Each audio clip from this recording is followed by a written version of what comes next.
ನೋಡ್ರಿ, ಎಲ್ರಿಗೂ ನಮಸ್ಕಾರ. ಏನು ನನ್ನ Hallikar Lokesh farmer YouTube channel ಕಡೆಯಿಂದ ಒಂದು ಪುಟ್ಟ ರೈತರಲ್ಲಿ ಪುಟ್ಟದಾದ ಚಿಕ್ಕ ಚಿಕ್ಕ ಕರುಗಳು, ಹೆಣ್ಗರುಗಳು ಪಾಪ ಇವೆರಡು ಕೂಟ ಮಾಡ್ಕೊಂಡಿದ್ದಾರೆ. ಬಡತನದಲ್ಲಿ ಸುಮ್ಮನೆ ಇರಲಿ ಅಂತೇಳಿ ಕೂಟ ಮಾಡಿ ಇಟ್ಟಿದ್ದಾರೆ. ತುಂಬ ಒಂದು ಖುಷಿ ಆಗುತ್ತೆ. ಅದೇ ರೀತಿಯಲ್ಲಿ ಎಲ್ರಿಗೂ ಕೂಡ ನಾನು ಅವಾಗವಾಗ ಹೇಳ್ತಾ ಇರ್ತೀನಿ, ದಯವಿಟ್ಟು ಚಾನಲ್ ನೋಡ್ತಿರ್ತೀರ, ದಯವಿಟ್ಟು ಸಬ್ಸ್ಕ್ರೈಬ್ ಮಾಡಿ, ಬೆಲ್ ಐಕಾನ್ ನೋಡಿರಿ. ನಾಳೆ ದಿನ ಯಾರಿಗಾದರೂ ಅನುಕೂಲ ಆಗಲಿ ಶೇರ್ ಮಾಡಿ ಅಂತ ಹೇಳ್ತಾ ಇರ್ತೀನಿ. ಅದರಲ್ಲೂ ಸಣ್ಣ ಪುಟ್ಟ ಈ ಬಡ ರೈತರುಗಳನ್ನ, ಬಡವ್ರನ್ನ, ಅವ್ರಗಳ ಜೊತೆಯಲ್ಲಿ ಇರೋ ಪ್ರೀತಿನ ಹಂಚ್ಕೊಳ್ಳೋಣ. ಇದೊಂದು ಜೊತೆ ಪಾಪ ಮುರಿದೇಟ್ಗೆ ಬುಡ ಅಳ್ಳಾಡಿಸಿದ್ದೀವಿ, ಅಷ್ಟಕ್ಕೇ ಇದಾಗ್ಬಿಟ್ಟಿದೆ. ಹಾಗೆ ಬನ್ನಿ, ನೋಡ್ತಾ ಇರ್ಬೋದು. ಅವ್ರ ಮನೇಲಿ ಇವನ್ ಜೊತೆ ಕರುಗಳನ್ನು ಇಟ್ಕೊಂಡಿದ್ದಾರೆ ಜೋಡಿ. ಹಿಂದಕ್ಕೆ ಹೋಗ್ರಿ, ಇನ್ನು ಆಗ ಬಿಡ್ರಿ ಉದ್ದಕ್ಕೆ. ಯಾರು ನೋಡ್ತಕ್ಕಂಥ ರೈತರಿಗೆ ಕೈ ಕಾಲಕ್ಕೆ ಚೆನ್ನಾಗಿ ಕಾಣಬೇಕು ತಾನೆ. ನಮಗೆ ನೋಡ್ತಾ ಇರ್ಬೋದು, ವಾಕಿಂಗ್ ಬಿಟ್ಟಿದ್ದೀವಿ. ಬರ್ರಿ, ಹತ್ತಿಂದ ತಿರುಗಿಸ್ಕೊಂಡು ನೋಡ್ತಾ ಇರ್ಬೋದು. ಎಡಗೋಲು ಯಾವತ್ತು ಚಾಂಪಿಯನ್ನೇ, ಅಂದರೆ ಗೆಯ್ಯೋ ರೈತನ ಚಾಂಪಿಯನ್ನು, ಚಪ್ರದಂಡಿ ಚಾಂಪಿಯನ್ ಅಲ್ಲ ಏನೋ. ಹಂಗೆ ತಿರುಗಿಸ್ಕೊಳ್ರಿ, ಹಂಗೆ ಎಡಗಡೆ ತಿರುಗಿಸ್ರಿ.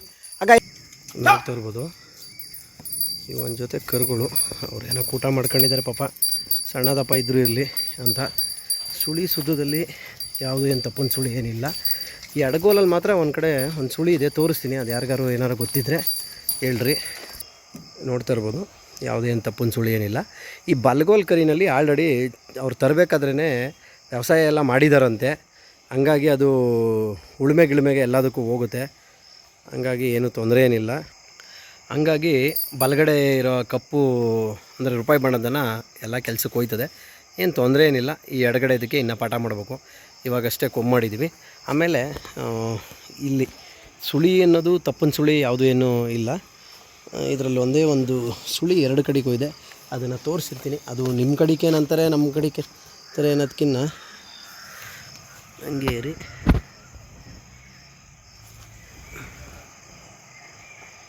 ನೋಡಿ, ಇಲ್ಲಿ ಕಾಣಿಸ್ತಿದೆಯಾ?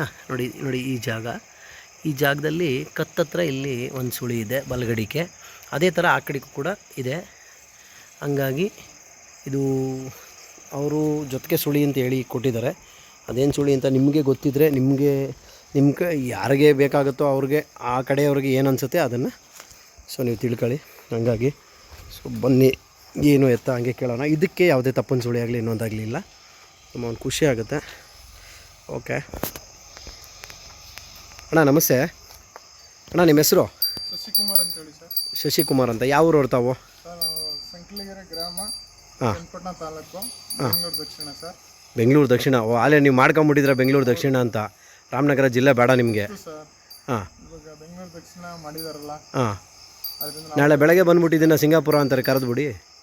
ಏನು ಮಾಡೋ ಸರ್, ಎಲ್ಲರೂ ಹೆಂಗೆ ಹೇಳ್ತಾರೆ ಆ ಥರ ಮಾಡ್ಬೇಕಲ್ಲ ರೀ. ಅವ್ರು ಹೇಳ್ದಂಗೆ ಯಾಕ್ರಿ ನೀವು ಕೇಳಿದಿರಾ? ನೀವು ಹೇಳ್ದಂಗೆ ಅವ್ರನ್ನ ಕೆಲಸ ಮಾಡೋಕ್ಕೆ ಹೇಳಿ.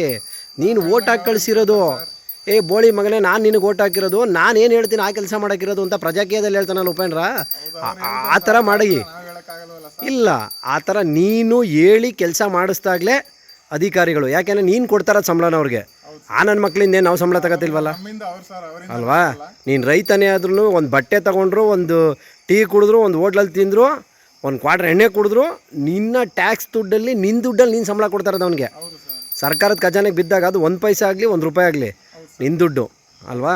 ನೀನು ಹೇಳ್ದಂಗೆ ಅವನ್ನ ಕೇಳಬೇಕೇ ವಿನ ಅವ್ರು ಹೇಳ್ದಂಗೆ ನಾವುಗಳು ಕೇಳೋದಲ್ಲ. ಬಂದಾಗ ಚಪ್ಪಲಿ ಯಾರು ಹಾಕ್ಬಿಟ್ಟು ವಾಂಚ್ಬೇಕು ಹಿಡ್ಕೊಂಡು ಗೊದ್ಮಟೆ ತೊಗೊಂಡು ಅಲ್ವಾ? ಆವಾಗಲೇ ಸರಿ ಹೋಗುತ್ತೆ. ನೋಡಿ, ಇವಾಗ ಬೈರ್ಮಂಗ್ಲ ಅಲ್ಲೆಲ್ಲ ಅಕ್ವೈರ್ ಮಾಡ್ತೀನಿ ಅಂತೇಳಿ 9,000 ಎಕರೆ ಮಾಡ್ತವ್ರೆ. ಅಲ್ಲಿ ಎಷ್ಟು ಜನ ರೈತರು ಭಾಳ ಹಾಳು ಮಾಡವ್ರೆ ಅಂತ ಗೊತ್ತಾ? ಪಾಪ ಆ ರೈತರುಗಳು ಅಲ್ಲಿನ ನೋವು, ಅಲ್ಲಿ ಹೊಂದ್ಕೊ ಬಂದಿರೋ ರೀತಿ, ಆ ಪರಿಸ್ಥಿತಿಗಳಿಗೆ ಅನುಗುಣವಾಗಿ ಬದುಕ್ತಿರ್ತಾರೆ. ಬರಡು ಭೂಮಿ ಅಂತ ಹೇಳಿದ್ದಾರೆ. ಅಲ್ಲಿ 1 ಇಂಚ್ ಬರಡು ಭೂಮಿ ಇಲ್ಲ ನಾನು ನೋಡಿದ ಮಟ್ಟಿಗೆ. ನಾನು ಆ ಊರಲ್ಲಿ, ಆ ಗ್ರಾಮದಲ್ಲಿ, ಅಲ್ಲಿ 10 ರಿಂದ 12 ವರ್ಷದಿಂದ ನಾವು ಅಲ್ಲಿದ್ದೀವಿ, ನಾವು ಬಾಡಿಗೆ ಮನೇಲಿ. ಆದರೂ ಕೂಡ ನನಗೆ ಆ ಫೀಲ್ ಬರುತ್ತೆ. ಯಾಕೆಂದರೆ ಆ ಥರ ಇದೆ. ಅಂಥದ್ದನ್ನು ಬಿಟ್ಬಿಟ್ಟು ಎಲ್ಲೋ ಖಾಲಿ ಮಾಡಿಸ್ತೀವಿ ಹೋಗಿ ಅಂತಂದರೆ ಅದಕ್ಕೆ ಮನುಷ್ಯತ್ವ ಅಲ್ಲ. ಸರಿ, ನಾವರೆಲ್ಲ ದುಡ್ಡು ಮಾಡೋಕ್ಕೋಸ್ಕರ ಬ್ರೋಕರ್ಗಳಾಗಿ ಬಂದಿರೋದು. ಆ ಥರ ಓಕೆ ಶಶಿಕುಮಾರ್ ಅವರೇ, ಈಗ ನೀವು ಎಷ್ಟು ದಿನದಿಂದ ಈ ದನ ಕರ ಸಾಕ್ತಿರೋದು? ಸರ್ ನಾವು 1 ಇಯರ್ ಆಯ್ತು ಸರ್. 1 ಇಯರು. ಏನಕ್ಕೋಸ್ಕರ? ನಮ್ಮ ತಂದೆ ಕಟ್ತಾ ಇದ್ರು, ಬಟ್ ವಯಸ್ಸಾಯ್ತು. ಅದು ಆ ಥರ ನಮ್ಮ ತಾತನೂ ಕಟ್ತಾ ಇದ್ರು. ಬಟ್ ಇದು ನಮ್ಮಲ್ಲಿ ಒಂಥರ ಕಿಚ್ಚು ಬಂದಿದೆ ಇವಾಗ. ಇದೇ ಥರ ಎಲ್ಲರಲ್ಲೂ ಇದೇ ಥರ ಕಿಚ್ಚು ಬರಬೇಕು ರೈತರ ಮಕ್ಕಳಲ್ಲಿ, ವಿದ್ಯಾಭ್ಯಾಸನೂ ಇರಬೇಕು, ಬಟ್ ಇದು ಇರಬೇಕು ಅಂತ ನಾನು ತುಂಬ ಎಲ್ಲ ರೈತರ ಮಕ್ಕಳಲ್ಲೂ ಕೇಳ್ತೀನಿ. ಇದು ನನಗೆ ಹಾಲು ಕರೆದ್ರಲ್ಲಿ ನೀವು 1000 ಕೋಟಿ ಸಂಪಾದನೆ ಮಾಡ್ಬೋದು. ಬೆಳಗ್ಗೆ ಎದ್ದು ಮುಖ ನೋಡ್ಬೇಕಂದ್ರೆ ಇದ್ರಲ್ಲಿ ಖುಷಿ ಇರೋ ಖುಷಿ ಯಾವುದ್ರಲ್ಲೂ ಇಲ್ಲ ಸರ್, ನನ್ನ ಅನುಭವ. ಓಕೆ, ಈ ಕರುಗಳನ್ನು ನೀವು ಏನಕ್ಕೆ ತಂದು ಕೂಟ ಮಾಡ್ಕೊಂಡ್ರಿ? ಏನು ಕಾರಣ? ಏನು ಕಾರಣ ಅಂದ್ರೆ ಸರ್, ಟ್ಯಾಕ್ಟ್ರು ನಮ್ಮದು ಊರಲ್ಲಿ ಒಬ್ಬ ಟ್ಯಾಕ್ಟ್ರ್ ಇದ್ದಾರೆ. ಅವರು ಈ ಥರ ಉಳ್ತೀನಿ ಅಂತ ಹೇಳ್ಬಿಟ್ಟು ಜೋಳ ಚೆಲ್ಸ್ಬಿಟ್ಟು ಬರೆದು ಹೋದ್ರು. ಮನಸ್ಸಿಗೆ ಸ್ವಲ್ಪ ಬೇಜಾರಾಯಿತು. ನಮ್ಮ ಹತ್ರ ಈ ಥರ ಇದ್ರೆ ನಾವೇ ಮಾಡ್ಕೋಬೋದು, ನಮ್ಮ ಕೆಲಸ ನಾವೇ ಮಾಡ್ಕೋಬೋದು ಅನ್ನೋ ಛಲದಿಂದ ನಾನು ಈ ಥರ ಕಟ್ಕೊಂಡಿದ್ದೀನಿ. ಶಬಾಷ್. ನೋಡ್ರಿ, ರೈತರ ಮಕ್ಕಳು ಅನ್ನೋದು ನೋಡಿ, ಇದು ಕಂಡ್ರಿ ರೈತರ ತಾಕತ್ತು. ರೈತರಿಗೆ ತಾಕತ್ತು ಇದೇನೋದಕ್ಕೆ ಇದು ದುಡ್ಡಿಲ್ಲ ಸರ್, ಬಟ್ ಒಂದು ಜೊತೆ ಎತ್ತುಕೊಳ್ಳೋಕ್ಕೆ ನನ್ನ ಕಷ್ಟನೋ ಸುಖನೋ ನನಗೆ ಎಲ್ಲ ಆಡ್ಕೊಂಡಿದ್ದಾರೆ. ಹಿಂದೆ ಮುಂದೆ ಎಲ್ಲ ಆಡ್ಕೊಂಡಿದ್ದಾರೆ, ಯಾಕೆ ಅವನಿಗೆ ಹಂಗೆ ಹಿಂಗೆ ಅಂತೇಳಿ ಆಡ್ಕೊಂಡಿದ್ದಾರೆ. ಬಟ್ ಆಡ್ಕೊಂಡಿದ್ದವ್ರು ಯಾರು ಬಂದು ನಮಗೆ ಇದು ಮಾಡಲ್ಲ. ಬೆಳಗ್ಗೆದ್ದು ನಮಗೆ ಇವ್ರ ಮುಖ ನೋಡಿದ್ರೆ ಒಂಥರ ಖುಷಿ ಆಗುತ್ತೆ. 1 ಕೋಟಿ ರೂಪಾಯಿ ಕೊಟ್ಟರು ಈ ಥರ ಇದು ಸಿಗಲ್ಲ ನನಗೆ. ಹಂಗೆ?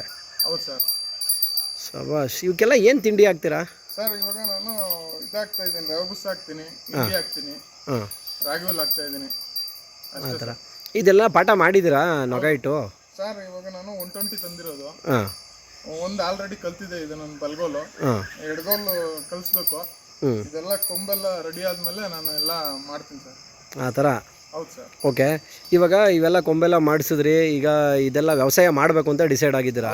ಹಾಂ, ಇವಾಗ ಏನು ಕೆಲ್ಸಕ್ಕೆ ಹೋಗೋದು ನೀವು? ನಾನು ಆಂಬುಲೆನ್ಸ್ ಡ್ರೈವರ್ ಸರ್. ಅದನ್ನು ಚಾಮುಂಡೇಶ್ವರಿ ಮೆಡಿಕಲ್ ಕಾಲೇಜಲ್ಲಿ ಆಂಬುಲೆನ್ಸ್ ಓಡಿಸ್ತೀನಿ. ಒಂದು 5 ವರ್ಷದಿಂದ ಕೆಲಸ ಮಾಡ್ತಾ ಇದ್ದೀನಿ.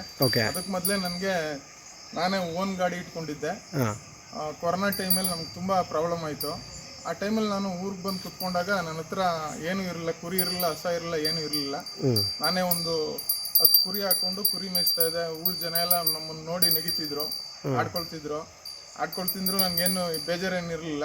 ಇವತ್ತು ನನ್ನ ಹತ್ರ ಆಡ್ಕೊಳ್ತಿದ್ದವರು 1000 ಕೊಡಿ, 2000 ಕೊಡಿ ದುಡ್ಡು ಕೇಳ್ತಾ ಇದ್ದಾರೆ. ಅವತ್ತು ಆಡ್ಕೊಂಡು ಹೋಗ್ತಿದ್ದವರು ಇವತ್ತು ನನ್ನ ಹತ್ರ ದುಡ್ಡು ಕೇಳ್ತಾ ಇದ್ದಾರೆ. ಓಕೆ, ಅದೇ ನನಗೆ ಫುಲ್ ಖುಷಿ ಆಗುತ್ತೆ. ಅಂದರೆ ರೈತ ಇನ್ನೊಬ್ಬರಿಗೆ ಸಾಲ ಕೊಡಬಲ್ಲ ಅನ್ನೋದಕ್ಕೆ ಇದೇ ಸಾಕ್ಷಿ. ಹೌದು ಸರ್. ರೈತ ಮನಸ್ಸು ಮಾಡಿದ್ರೆ ಸರ್ಕಾರಕ್ಕೆ ಸಾಲ ಕೊಡ್ತಾನೆ, ಆದರೆ ರೈತನಿಗೆ ಅನುಕೂಲ ಆಗತಕ್ಕಂಥ ರೀತಿಯಲ್ಲಿ ರೈತನಿಗೆ ಅನುಕೂಲ ಮಾಡಿಕೊಡ್ಬೇಕು ಅವರು. ಸರ್ಕಾರಕ್ಕೆ ಎಲ್ಲೋ ಹೋಗಿ ಯಾವುದೋ ಬಿಲ್ಡಿಂಗ್ನ ಅಡ ಇಟ್ಟು, ಯಾವುದೋ ಗೌರ್ಮೆಂಟ್ ಪ್ರಾಪರ್ಟಿನ ಅಡ ಇಟ್ಟು ದುಡ್ಡುಗಳು ತರ್ತಾರಲ್ಲ ಈ ರಾಜಕಾರಣಿ ಬೇವರ್ಸಿ ನನ್ನ ಮಕ್ಕಳು, ಇಂಥವ್ರಿಗೆ ರೈತನೇ ಬೇಕಾದ್ರೆ ದುಡ್ದು ಸಾಲ ಕೊಡ್ತಾನೆ. ಆ ಕೆಪಾಸಿಟಿ ರೈತನಿಗೆ ಒಬ್ಬನಿಗೆ ಇರೋದು. 100% ನೀವು ಹೇಳಿದ ಸತ್ಯನೇ. ತುಂಬ ಒಂದು ಖುಷಿ ಆಗುತ್ತೆ. ಓಕೆ, ಈಗ ಇದರಲ್ಲೆಲ್ಲ ನೀವು ವ್ಯವಸಾಯ ಮಾಡಬೇಕು ಅಂತ ಡಿಸೈಡ್ ಆಗಿದ್ದೀರಾ. ಈಗ ಈ ದನ ಕರ ಸಾಕೊಂಡಿದ್ರೆ ರೈತರ ಮಕ್ಕಳಿಗೆ ಹೆಣ್ಣು ಕೊಡಲ್ಲ ಅಂತಾರೆ, ಏನು ಅನ್ಸುತ್ತೆ? ನಾವು ಇನ್ನೂ ಮದುವೆ ಆಗಿಲ್ಲ ಸರ್, ನಮ್ಮ ಬ್ರದರು ಆಗಿಲ್ಲ, ಅವರು ಬ್ಯಾಂಕಲ್ಲಿ ಕೆಲಸ ಮಾಡ್ತಾರೆ. ಓಕೆ, ನಾವು ಆ್ಯಕ್ಚುಲಿ ಬಂದು ದಾಸ್ಗಳು, ನಮ್ಮ ಮನೆಯಲ್ಲೂ ದೇವ್ರಿದೆ, ನರಸಿಂಹಸ್ವಾಮಿ. ಎಲ್ಲ ಮನೆಯಲ್ಲಿ ದೇವ್ರಿದೆ, ಹೆಣ್ಣು ಕೊಡಲ್ಲ ಹಂಗೆ ಹಿಂಗೆ ಅಂತಾರೆ. ನಮ್ಮ ಮನೇಲಿ ಬರ್ದಿದ್ರೆ ಹಾಗೆ ಆಗುತ್ತೆ. ನಾವೇನು ಡ್ರಿಂಕ್ಸ್ ಇಲ್ಲ, ಸಿಗರೇಟ್ ಇಲ್ಲ, ಏನಿಲ್ಲ. ಓಕೆ, ನಮ್ಮ ಒಳ್ಳೆ ಬುದ್ಧಿ ನಮಗೆ ಭಗವಂತ ಕೊಟ್ಟಿದ್ದಾನೆ, ನಾವು ಅದ್ರ ಮೇಲೆ ನಡೀತೀವಿ. ಹಣೆಯಲ್ಲಿ ಬರ್ದಿದ್ರೆ ಆಗಬೇಕು ಅನ್ನೋದಿದ್ರೆ ಆಗ್ತಾರೆ. ಈಗ ಆಲ್ರೆಡಿ ನಮ್ಮ ಏಜಲ್ಲಿ ಇರೋರು ಆಲ್ರೆಡಿ ಮದುವೆಗೆ ತಲೆ ಕೆಡಿಸ್ಕೊಂಡು, ಇದಾಗ ಮದುವೆ ಆಗಿಲ್ಲ ಅಂತ ಎಣ್ಣೆ ಕುಡ್ಕೊಂಡು ಇದು ಮಾಡ್ಕೊಂಡು ಎಲ್ಲ ಇದ್ದಾರೆ. ನಾವು ಆ ಥರ ಕೆಟ್ಟ ಬುದ್ಧಿ ಕಲಿತಾ ಇಲ್ಲ. ಭಗವಂತ ನಮಗೆ ಚೆನ್ನಾಗಿ ದಾರಿ ಕೊಟ್ಟಿದ್ದಾನೆ, ನಾವು ಚೆನ್ನಾಗಿ ಹೋಗ್ತಾ ಇದೀವಿ. ಏನಪ್ಪ ಅಂದ್ರೆ ಇನ್ನೂ ಒಂದು 4 ಜೊತೆ ಕಟ್ಟಬೇಕು ಅನ್ನೋದು ಛಲ ಇದೆ. ಇಲ್ಲ, ಕಟ್ತೀರಾ ಬಿಡಿ. ಈ ಥರ ನೀವು ಮೈಂಡಲ್ಲಿ ಇದೆ ಅಂದಮೇಲೆ ಅಲ್ಲಿ ನೋಡಿ ಒಂದು ಜೊತೆ ನೋಡಿ ಸ್ನೇಹಿತರೆ, ನೋಡಿ ಈ ಒಂದು ಜೊತೆ ಕರುಗಳನ್ನೂ ಕೂಡ ಕೂಟ ಮಾಡ್ಕೊಂಡಿದ್ದಾರೆ. ಅಣ್ಣ, ಈ ಹೆಣ್ಣುಗರುಗಳನ್ನ ಏನಕ್ಕೋಸ್ಕರ ನೀವು ಕೂಟ ಮಾಡ್ಕೊಂಡಿರೋದು? ನನಗೆ ಯಾವುದಕ್ಕೆ ಬಂದರೂ ಕೂಟ ಮಾಡ್ಕೊಂಡು ನಾನೇ ಏನೋ ಒಟ್ಟಿನಲ್ಲಿ ಮನೆದವ್ರು ಬೇಕು. ಹೌದು, ನಂಗೆ ಮುಖ ನೋಡಬೇಕು. ಮತ್ತು ಇನ್ನೊಂದೇನಪ್ಪ ಅಂದ್ರೆ ಸೀಮೆಸಿನಲ್ಲಿ ಹಾಲು ಕರೆದು ನಾವು ದುಡ್ಡು ತಗೊಂಡು ಸಂಪಾದನೆ ಮಾಡ್ಬೋದು, ಆರೋಗ್ಯ ಸಂಪಾದನೆ ಮಾಡೋಕ್ಕಾಗಲ್ಲ. ಈ ಥರ ಒಂದು ಜೊತೆ ಎತ್ತುಗಳು ಆಗಲಿ, ನಾಟಿ ಕರುಗಳು ಯಾವುದೇ ಆಗಲಿ, ಹೆಣ್ಣಾಗಲಿ ಗಂಡಾಗಲಿ ಸಾಕಿ ಅದರ ತೊಪ್ಪೆ ಎತ್ತಾಕಿ, ಗಂದಲೆ ಎತ್ತಾಕಿ, ನಿಮಗೆ ಆರೋಗ್ಯ ಅಲ್ಲೇ ಸಿಗುತ್ತೆ. ಇದು ನಾನು ಒಂದು ಇದಾಗಿ ಹೇಳ್ತಾ ಇಲ್ಲ, ನನ್ನ ಕೈಕಾಲೆಲ್ಲ ಸ್ವಲ್ಪ ಉರಿ ಬರ್ತಾಯಿತ್ತು. ಇದ್ರನ್ನೆಲ್ಲ ನಾನು ಹಂಗೆ ಇದು ಮಾಡ್ತಾ ಇರೋದ್ರಿಂದ ನನಗೇನು ಬರ್ತಾಯಿಲ್ಲ. ಇದೇ ಗೊಬ್ಬರನ ತೊಗೊಂಡೋಗಿ ನೀವು ಇದರಲ್ಲಿ ಬೆಳೀರಿ, ಯಾವ ಉಪ್ಪು ಹಾಕ್ಬೇಡಿ, ಏನು ಹಾಕ್ಬೇಡಿ. ಇದು ಒಂದು ತೊಪ್ಪೆ, ಇದ್ರ ತೊಪ್ಪೆ ಒಂದು ಚೀಲ ಉಪ್ಪಿಗೆ ಸಮಾನ. ಎಲ್ಲ ರೈತರಿಗೂ ಹೇಳೋದು ಇದೆ, ಚೆನ್ನಾಗಿದೆ, ಇದೇ ಮಾಡಿ. ಹೈನುಗಾರಿಕೆನೂ ಮಾಡಿ, ಇಲ್ಲ ಅಂತೆಲ್ಲ ದುಡ್ಡು ಬೇಕು, ದುಡ್ಡಿಲ್ಲ ಅಂದರೆ ಯಾರು ಏನು ಇದು ಮಾಡಲ್ಲ. ಓಕೆ, ಬಟ್ ಇದು ಕಟ್ಟಿ ಒಂದು ಜೊತೆ, ಪ್ರತಿಯೊಬ್ಬರು ಒಂದು ಜೊತೆ ಕಟ್ಟಿ, ಇದ್ರಲ್ಲಿ ಖುಷಿ ಇದೆ. ಬೆಳಗ್ಗೆ ಮುಖ ನೋಡಿ ಇದರದ್ದು ನಿಮ್ಗೆ 1 ಕೋಟಿ ರೂಪಾಯಿ ಕೊಟ್ಟರು ಸಿಗಲ್ಲ, ಅದೊಂದು ಮುಖ ನೋಡಿದ್ರೆ. ಆ ಥರ ಅದು ನಮ್ಮದು ಭಾವನೆ. ಓಕೆ, ಎಲ್ಲ ರೈತರು ಈ ಥರ ಮಾಡಿ ಅಂತ ಹೇಳ್ತೀನಿ ನಾನು. ಈಗ ಓಕೆ ಈಗ ಇಲ್ಲ ಅಂತ ಅನ್ಕೊಳಕ್ ಹೋಗ್ಬೇಡಿ. ಚಿಕ್ಕರಿನ ದೊಡ್ಡವು ಬೇಡ, ಚಿಕ್ಕರನ್ನೇ ತಂದು ಸಾಕಿ. ನಿಮಗೂ ಅದರಲ್ಲೇ ಎಸ್ ಕಾಣಿ ಎಲ್ಲ ಅನುಕೂಲ ಚೆನ್ನಾಗಾಗುತ್ತೆ, ಆ ಥರ ಸಕ್ಸಸ್ ಆಗುತ್ತೆ ಎಲ್ಲರೂ. ಓಕೆ ಅಣ್ಣ, ಎಲ್ಲರೂ ಇದನ್ನೇ ಮಾಡಿ ಇದನ್ನೇ ಒಂದು ಅನುಕೂಲ ಆಗುತ್ತೆ ಅಂತ ನೀವು ಹೇಳ್ತಿದ್ದೀರಾ. ಈಗ ನೀವು ಸಾಕಿದ್ದೀರಾ ಈ ಕರುಗಳನ್ನು, ಈ ಕರುಗಳನ್ನು ನೀವು ಏನು ಬೆಲೆಗೆ ತಂದು ಸಾಕಿದ್ರಿ, ಕೂಟ ಮಾಡಿದ್ರಿ? ಸರ್ ನಾವು ಕೂಟ ಮಾಡಿರೋದು ನಮಗೆ ಎಲ್ಲ ಸೇರಿ ಖರ್ಚು ವೆಚ್ಚ ಎಲ್ಲ ಸೇರಿ ಬಂದಿರೋದು ನೋಡ್ರಿ 85,000 ಸರ್, ಎರಡು ಸೇರಿ. ಇಲ್ಲ, ನೀವು ಜಾಸ್ತಿ ಹೇಳ್ತಾ ಇದ್ದೀರಾ ಅಂದ್ಕೊಂಡಿದ್ದೀನಿ. ಜಾಸ್ತಿ ಏನೂ ಇಲ್ಲ ಸರ್, ಅಷ್ಟೇ ಸರ್. 85,000 ಅಂದರೆ ಜಾಸ್ತಿ ಆಯ್ತವಲ್ಲ. ಇವತ್ತು ಮಾರಿದ್ರೇ ಇವತ್ತು 75,000 ರಿಂದ 80,000 ಅಂತ ಟಾರ್ಗೆಟ್ ಇದೆ. ಇವತ್ತಿನ ನೋಡ್ಬಿಡಿ, ಮುಂದೆ ಫ್ಯೂಚರ್ ನೋಡಿ ಸರ್, ಆ ಥರ. ಹೌದು ಸರ್. ಓಕೆ, ಯಾರಾದರೂ ಬಂದು ಕೇಳಿದ್ರೆ ಕೊಡ್ತೀರಾ? ಕೊಡ್ತೀವಿ ಸರ್. ಯಾವ್ದು ಕೇಳಿದ್ರೆ ಕಟ್ಸ್ಕರ ಕೇಳಿ, ಇವು ಕೇಳಿ, ಇವೆರಡನ್ನೂ ಕೊಡ್ತೀವಿ, ಆ ಎರಡು ಹೆಣ್ಗರನ್ನು ಕೊಡ್ತೀವಿ ಸರ್. ಯಾವ್ದು ಕೇಳಿದ್ರು ಕೊಡ್ತೀರಾ, ಯಾವುದು ಇಲ್ಲ ಆಗಲ್ಲ. ಕೇಳಿದ್ರು ಕೊಡ್ತೀವಿ ಸರ್. ಓಕೆ ಅಣ್ಣ, ನಿಮ್ಮ mobile number? 9945431364. Shashikumar okay, Boregowda, son of Boregowda ನೋಡ್ತಾ ಇರ್ಬೋದು. ಇವರು ಸಂಕ್ಲಗೆರೆ, ಇದು ಚನ್ನಪಟ್ಟಣದ ಹತ್ರ. ಚನ್ನಪಟ್ಟಣದಿಂದ ಎಷ್ಟು ಕಿಲೋಮೀಟರ್ ಅಣ್ಣ? ಒಂದು 6. 7 ಕಿಲೋಮೀಟರ್ ಆಗುತ್ತೆ, ಪಾಕಶಾಲ ಹೋಟೆಲ್ ಹೈವೇಯಿಂದ. ಓಕೆ ನೋಡ್ತಾ ಇರ್ಬೋದು. ಬೆಂಗಳೂರು ಟು ಮೈಸೂರು ಹೈವೇಲಿ ಏನು ಚನ್ನಪಟ್ಟಣ ಆದಮೇಲೆ ಲೆಫ್ಟಲ್ಲಿ ಕನ್ನಡ ಪಾಕಶಾಲಾ ಅಂತ ಇದೆಯೋ, ಆ ಪಾಕಶಾಲಾ ಹೋಟೆಲ್ ಹತ್ರನೇ ಲೆಫ್ಟಿಗೆ ತೊಗೊಂಡ್ರೆ ಸೀದಾ ಅವ್ರ ಊರು ಒಳಕ್ಕೆ ಬರುತ್ತೆ ರೋಡ್ ಇದು. ಹಂಗಾಗಿ ಯಾರಿಗಾದರೂ ಬೇಕು ಅನ್ನೋರು ಕರೆ ಮಾಡಿ ಮಾತಾಡಿ, ಏನಾದ್ರು ಇಷ್ಟ ಆದರೆ ಈ ಓರಿಗಳನ್ನು ತೊಗೋಬೋದು. ಅವ್ರಿಗೆ ಇಷ್ಟ ಆಗಿ ಇದ್ದರೆ ಕಾಲ್ ಮಾಡಿ, ಸುಮ್ಮನೆ ಕಾಲ್ ಮಾಡಿಬಿಡಿ, ಯಾರೂ ಕೇಳೋಕ್ಕೋಸ್ಕರ ಮಾಡಿದೆ, ಅದು ಮಾಡಿದೆ, ಇದು ಮಾಡಿದೆ ಅಂತ. ನೋಡ್ತಾ ಇರ್ಬೋದು. ಸೊ ಆಲ್ಮೋಸ್ಟ್ ಅಲ್ಲೂ ಎಲ್ಲರೂ ಫೋನ್ ಮಾಡಿದಾಗ ಹೇಳ್ತಾರೆ, ಲೊಕೇಶನ್ ನೀವು ನೈಟ್ ಹೊತ್ತಲ್ಲೇ ಮಾಡಿಬಿಡ್ತೀರಾ ವೀಡಿಯೋಸು ಅಂತ. ಆದಷ್ಟು ವಾಕ್ ಬಿಡಿಸಿ ನನ್ನ ಕೈಲಿ ಎಷ್ಟಾಗುತ್ತೋ ನಮ್ಮ ರೈತರ ಮನೆದು ಅದನ್ನು ವೀಡಿಯೋಗಳನ್ನ ಕೊಡೋಕ್ಕೆ ನಾನು ಟ್ರೈ ಮಾಡ್ತೀನಿ. ಮುಂದಿನ ದಿನಗಳಲ್ಲಿ ಯಾವ ಥರ ಆಗುತ್ತೋ ಗೊತ್ತಿಲ್ಲ, ಬಟ್ ನಾನು ಕೇಳ್ಕೊಳ್ಳೋದಿಷ್ಟೇ, ದಯವಿಟ್ಟು ಸಬ್ಸ್ಕ್ರೈಬ್ ಮಾಡಿ, ನನ್ನ ಚಾನಲ್ನ ಸಪೋರ್ಟ್ ಮಾಡಿ, ಹೆಚ್ಚಿನ ಸಂಖ್ಯೆಯಲ್ಲಿ ಶೇರ್ ಮಾಡಿ, ಬೇರೆಯವ್ರಿಗೂ ತಲುಪಲಿ. ಅಣ್ಣ, ನಾನು ಇವತ್ತಿಗೂ ಹೇಳ್ತಾ ಇದ್ದೀನಿ, ನನ್ನ ವೀಡಿಯೋದಲ್ಲಿ ಬರ್ತಕ್ಕಂಥ ದುಡ್ಡನ್ನು ನಾನು ಇಟ್ಕೊಳ್ಳೋದಿಲ್ಲ, ಅದು ನಾನು ಮತ್ತೆ ನನ್ನ ರೈತರಿಗೆ ಖರ್ಚು ಮಾಡ್ತೀನಿ. ಯಾಕೆ ಅಂತಂದರೆ ಇದೇ ನಮ್ಮ ಕೆಂಗಲ್ ಜಾತ್ರೆ ಒಳಗಡೆ ಹಸ ಕರಿಗೆ ಪ್ರೈಸ್ ಮಾಡಿದ್ದೀವಿ, ಹೆಣ್ಣು ದನಗಳಿಗೆ ಬ್ರೀಡಿಂಗ್ ಪರ್ಪಸ್ ಅನ್ನೋ ಒಂದು ಕಾರಣಕ್ಕೆ. ಸೊ ಇನ್ನು ಮುಂದಿನ ದಿನಗಳಲ್ಲೂ ಕೂಡ ಅದನ್ನು ಕಂಟಿನ್ಯೂ ಮಾಡ್ತೀವಿ, ಯಾವುದೇ ಕಾರಣಕ್ಕೂ ಅದನ್ನು ಬಿಡೋದಿಲ್ಲ ನಾನು.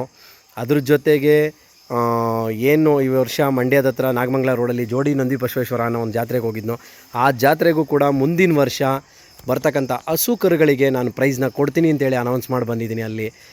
ಅಲ್ಲಿಗೆ ನಾನು ಕೂಡ ಎತ್ತುಗಳನ್ನು ಹಾಕ್ತೀನಿ ಮುಂದಿನ ದಿನಗಳಲ್ಲಿ ಅಂತ. ಹಾಗೆ ನಾನು ಹೇಳೋದಷ್ಟೇ, ನಾನು ಯಾವತ್ತೂ ಇದರಿಂದ ಬರೋ ದುಡ್ಡನ್ನು ಇದಕ್ಕೆ ಚೆಲ್ಲಬೇಕು ಅಂತಲೇ ಅಂದ್ಕೊಂಡಿದ್ದೀನಿ. ಮುಂದಿನ ದಿನಗಳಲ್ಲಿ ಕೃಷಿ ವಿಚಾರವಾಗಿ, ಇನ್ನು ಅಗ್ರಿಕಲ್ಚರ್ ವಿಚಾರವಾಗಿ, ಸಾವಯವ ಒಂದು ಕೃಷಿಯ ವಿಚಾರವಾಗಿ ನನ್ನ ಸ್ನೇಹಿತರುಗಳನ್ನು ತುಂಬ ಜನನ ಭೇಟಿ ಮಾಡಿದ್ದೀನಿ. ಮುಂದಿನ ದಿನಗಳಲ್ಲಿ ನಮ್ಮ ರೈತರಿಗೆ ಅದನ್ನು ತಿಳಿಸೋಕ್ಕೆ ಟ್ರೈ ಮಾಡ್ತೀನಿ. ಟೈಮ್ನ ಅಭಾವ ತುಂಬಾ ಇದೆ, ನನಗೆ ಸಾಕಾಗ್ತಿಲ್ಲ ಟೈಮು. ಹಾಗಾಗಿ ದಯವಿಟ್ಟು ಅರ್ಥ ಮಾಡ್ಕೊಳ್ಳಿ. ಯಾರಾದರೂ ಬೇಕು ಅನ್ನೋರು ಇದಕ್ಕೆ ಕರೆ ಮಾಡಿ ಮಾತಾಡ್ಬೋದು. ಅಣ್ಣ ಓಕೆ, ಯಾರಾದರೂ ವೀಕ್ಷಕರು ಕರೆ ಮಾಡಿದ್ರೆ ಅಣ್ಣ ಖುಷಿಯಾಗಿ ಮಾತಾಡಿ, ಅವ್ರು ಕಡಿಮೆ ಕೇಳಲಿ ಹೆಚ್ಚಿಗೆ ಕೇಳಲಿ, ದಯವಿಟ್ಟು ಬೇಜಾರು ಮಾಡ್ಕೋಬೇಡಿ. ಯಾಕೆಂದರೆ ನಾವು ಹೇಳ್ಬೋದು, ಅವರು ಕೇಳೋಕ್ಕಾಗಲ್ವಾ ಅನ್ನೋ ಲೆಕ್ಕದಲ್ಲಿ ಇರ್ತದೆ. ಓಕೆನಾ? ರೈತರ ಮಕ್ಕಳು ನಾನು ಯಾರೇ ಆದ್ರೂ ನಾನು ದುಡ್ಡಿನ ಮುಖ ನೋಡಲ್ಲ, ನಾನು ಖುಷಿ ಆದರೆ ನಾನು ಕೊಟ್ಟೇ ಕೊಡ್ತೀನಿ. ಹೌದಾ? ಓಕೆ, ಥ್ಯಾಂಕ್ ಯು ಅಣ್ಣ. Okay, thank you sir. ನೋಡ್ತಾ ಇರ್ಬೋದು ಸ್ನೇಹಿತರೆ, ನಮ್ಮ ರೈತರ ಮಕ್ಕಳಿಗೆ ದುಡಿಮೆ ಮಾಡೋಂಥವ್ರಿಗೆ ದನ ಕೊಡ್ತೀನಿ ಅಂತ ಹೇಳ್ತಿದ್ದಾರೆ. ತುಂಬ ಒಂದು ಖುಷಿ ಆಗ್ತಿದೆ. ಯಾಕೆ ಅಂತಂದರೆ ಯಾವನೋ ಒಬ್ಬ ದಳ್ಳಾಳಿ ಕೊಟ್ಟು ಅವನಲ್ಲೋಗಿ ಹಗ್ಗ ಮುಗ್ದರ ಚೇಂಜ್ ಮಾಡಿ ಹೊಸವಾಗ್ಬಿಟ್ಟು 50,000ಕ್ಕೆ ತಂದ್ಬಿಟ್ಟು 85,000 ಅಂತ ಹೇಳ್ಬಿಟ್ಟು ತಲೆ ಮೇಲೆ ಕೈ ಮುಡೋದಕ್ಕಿಂತ ನಮ್ಮ ರೈತರಿಗೆ ಕೊಟ್ಟರೆ ಅನುಕೂಲ ಆಗುತ್ತೆ ಅನ್ನೋದಕ್ಕೆ ಇದೇ ಸಾಕ್ಷಿ. Okay, thank you.